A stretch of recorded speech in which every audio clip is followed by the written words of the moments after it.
The moment you no longer want them, they suddenly remember you exist. Why does love behave this way? Today we expose the hidden psychology behind return, regret, ego, and the power of letting go. There is something unnerving about human desire. It rarely chases what is available. It chases what is slipping away. Think about it, they didn't want you when you stayed, but the moment you moved on, they knock on your door asking if you're still there. Why? Let's begin with a brutal principle. People don't miss you at first, they miss how you made themselves feel. When you wanted them, you made them feel worthy, admired, desired. You were a source of emotional validation. When you stopped wanting them, that source collapsed. Your absence wasn't silence. It was an identity disruption. An identity disruption triggers panic. They don't say it aloud, but somewhere inside they whisper, "Did I lose something important? Was I wrong about my value? Do I have to chase now?" Suddenly, the dynamic flips. The pursuer becomes the pursued. Psychologically, this is called scarcity activation. Humans value what might no longer be theirs. They only truly look at you when they fear they can no longer have you. You didn't become more attractive, you became uncertain. Your uncertainty is what wakes their attention. This is why the one who cares less holds the emotional advantage. But here's something deeper, a hidden mechanism inside the brain. When someone receives consistent attention, their dopamine levels stabilize. You become predictable. Predictability kills excitement. But when you withdraw, their brain experiences disappointment, withdrawal, curiosity, a craving. This craving feels like missing you, but it's more often missing the comfort you provided. They return not always because they love you, but because they aren't ready to lose the version of themselves you helped them maintain. Now let's step into the ego. Ego loves ownership. It loves believing, "You will always choose me." You're moving on challenges that ownership. It breaks their illusion of indispensability. Deep down they fear something terrifying: you were capable of surviving without me. That realization destabilizes the ego. So the ego tries to reclaim territory by returning. But understand this, most returns are not confessions of love, they are attempts at restoring emotional order.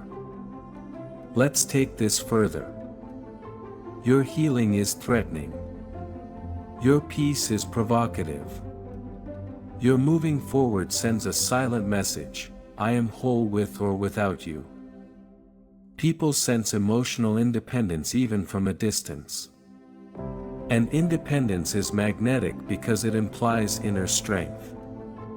Stoicism teaches, you attract what you embody, not what you chase. So when you stop chasing, you embody self-possession. That energy is irresistible, not because it seduces others, but because it unsettles their ego.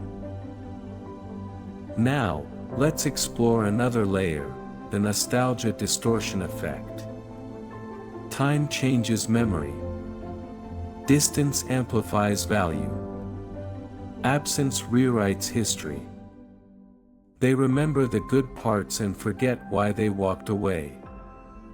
Suddenly, the version of you they ignored becomes the version they fantasize about.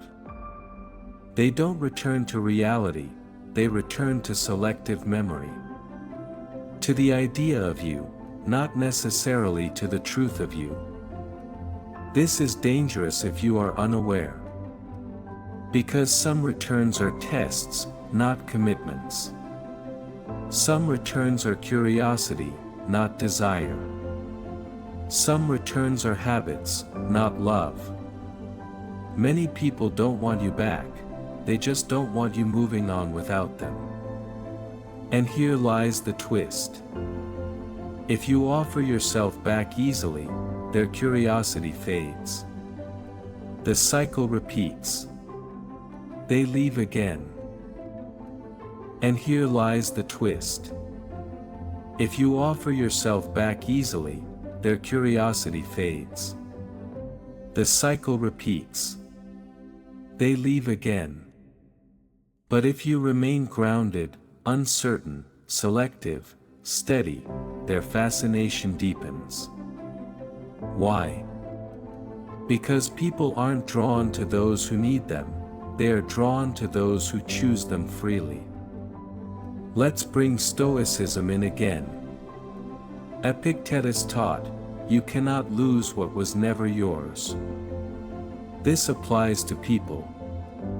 You cannot lose someone whose presence depended on ego supply.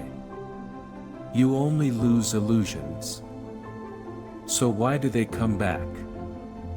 Because your detachment forces them to face truth they never wanted to face. They weren't the center of your life, only the center of their imagination. Your absence breaks their narrative. Your moving on confronts them with themselves. Your growth threatens their comfort. That is the real reason they return. Now here is the empowering part. You don't need to use this as a strategy. Don't pretend to move on. Don't manipulate. Just grow. Heal. Reinvest in yourself. Because authentic detachment, not performative indifference, creates the confidence they are drawn to. The goal isn't to make them come back, the goal is to evolve so far that even if they do, you no longer need them. That is emotional sovereignty. That is the meaning of walking away with dignity. And that, ironically, is what makes people chase again. Not because you want them, but because you no longer do.